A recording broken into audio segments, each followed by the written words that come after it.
dia terpaling menutup jalan, dia lah yang terpaling HR, dia terpaling admin, dia terpaling safwah, dia terpaling, dia main karakter.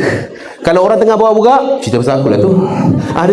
Dia rasa semua tentang dia. Tuan-tuan, saya buktikan kita pun ada perangai tu.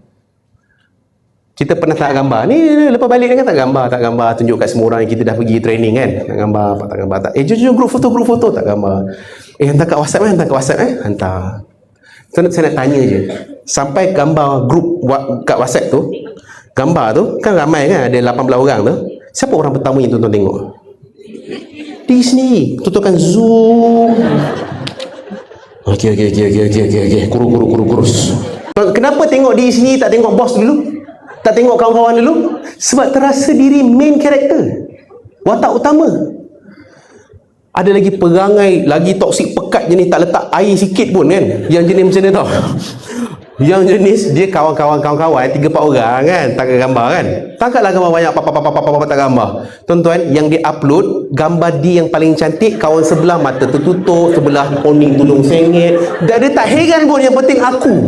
Tuan-tuan, sebab tu saya nak buktikan bahawa kita semua ada ciri-ciri toksik tu, cuma banyak ataupun sikit, dan kita sedar ke tak sedar. Orang toksik takkan sedar, takkan mengaku dia toksik. Tuan-tuan toksik tak? Tak. Memanglah orang toksik takkan mengaku dia toksik. Tuan-tuan toksik tak? Sikit-sikit lah kadang-kadang tengok hari. Jawapannya ya, saya memang toksik. Saya sedar saya toksik. Tuan-tuan, sedar toksik, pintu kepada penyembuhan.